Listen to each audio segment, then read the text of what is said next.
السلام علیکم ورحمۃ اللہ وبرکاتہ۔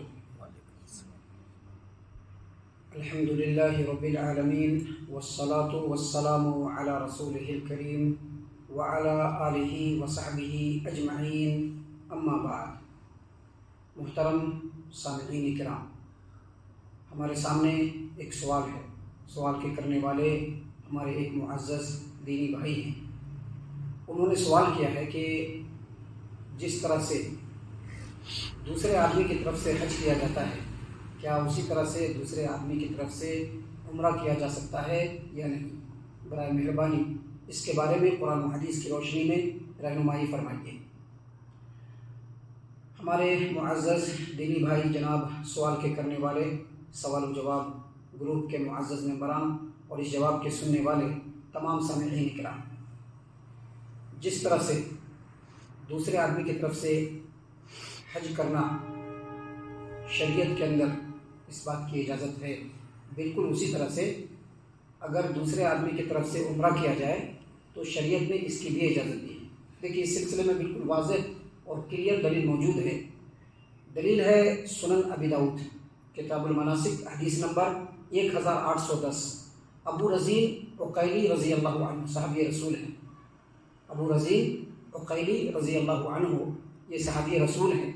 یہ نبی اکرم صلی اللہ علیہ وسلم کی خدمت میں حاضر ہوئے اور کہا، عرض کیا کہ میرے والد محترم، میرے ابا جان بوڑھے آدمی ہیں، شیخ کبیر، بہت بوڑھے ہیں، لا یستطیع الحج ولا العمرہ ولا الزعم، نہ تو ان کو حج کرنے کی طاقت ہے، بہت بوڑھے کا مطلب یہ ہے کہ کمزور ہیں، عمر دراز ہو چکے ہیں، جا نہیں سکتے ہیں، سواری پر سوار نہیں ہو سکتے ہیں، سفر کی صعوبتوں کو، تکلیفوں کو برداشت نہیں کر سکتے ہیں۔ مطلب یہ ہے، انہوں نے کہا کہ میرے والد صاحب بوڑھے ہیں، بہت بوڑھے ہیں، اور وہ حج کرنے کی بھی طاقت نہیں رکھتے ہیں، عمرہ کرنے کی بھی طاقت نہیں رکھتے ہیں، سفر بھی نہیں کر سکتے ہیں، سوار بھی نہیں ہو سکتے ہیں سواری پر۔ تو نبی اکرم صلی اللہ علیہ وسلم نے فرمایا، حج عن ابیک او اعتمرہ، حج عن ابیک واعتمرہ، یعنی اپنے والد کی طرف سے حج بھی کر لو اور عمرہ بھی کر لو۔ سامعین کرام، یہ حدیث اپنے معنی اور مفہوم پر بالکل واضح ہے کہ نبی صلی اللہ علیہ وسلم نے اس صحابی کو، جس صحابی کے والد صاحب انتہائی بوڑھے اور کمزور، وہ حج بھی کرنے کی طاقت نہیں رکھ رہے ہیں، عمرہ کرنے کی بھی طاقت نہیں رکھتے، سواری پر سوار بھی نہیں ہو سکتے، تو نبی صلی اللہ علیہ وسلم نے کہا کہ اپنے والد صاحب کی طرف سے حج بھی کر لو اور عمرہ بھی کر لو۔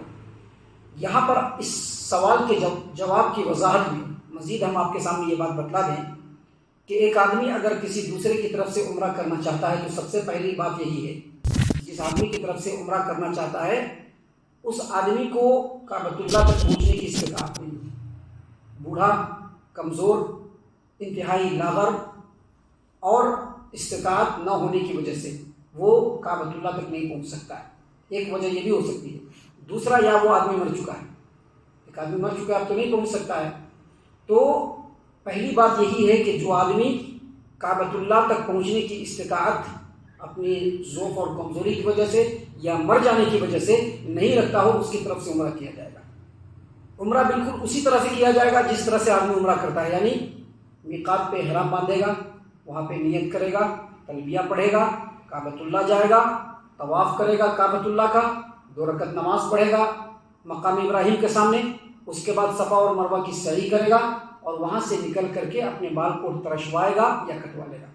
یہی طریقہ ہے، لیکن اس میں مزید کچھ شرائط ہے، جس میں سے پہلی شرط یہ ہے کہ جو آدمی دوسرے آدمی کی طرف سے عمرہ کرنا چاہ رہا ہے وہ پہلے سے عمرہ کر کے ہونا چاہیے، پہلے سے اس کو عمرہ کر کے ہونا چاہیے، اس نے اپنا عمرہ پہلے سے کیا ہوا ہو، یہ پہلی شرط ہے۔ دوسری شرط یہ ہے اس سلسلے میں کہ جب وہ میقات پر پہنچے گا تو دل میں جو نیت کرے گا تو نیت میں یہ ہونا چاہیے کہ میں فلاں آدمی کی طرف سے عمرہ کرنے کے لیے آیا ہوں۔ اسی طرح سے جب وہ تلبیہ پکارے گا تو تلبیہ پکارتے وقت وہ کیا کہے گا، اللہم لبیک عمرۃ عن فلان، یعنی فلاں کی طرف سے میں عمرہ کرنے کے لیے آیا ہوں۔ ان چیزوں کو سامنے رکھتے ہوئے، اس طریقے کو سامنے رکھتے ہوئے اگر کوئی کسی کی طرف سے عمرہ کرنا چاہتا ہے تو شریعت نے اس کی بھرپور اور مکمل اجازت دی ہے۔ ہم اللہ سے دعا کرتے ہیں کہ اللہ تعالی ہم تمام کو صحیح علم، قرآن و حدیث کی روشنی میں سیکھنے کی توفیق عنایت فرمائے۔ اور جو علم ہم نے سیکھا ہے ان پر اللہ تبارک و تعالی ہم تمام کو عمل کرنے کی بھی توفیق عنایت فرمائے، آمین۔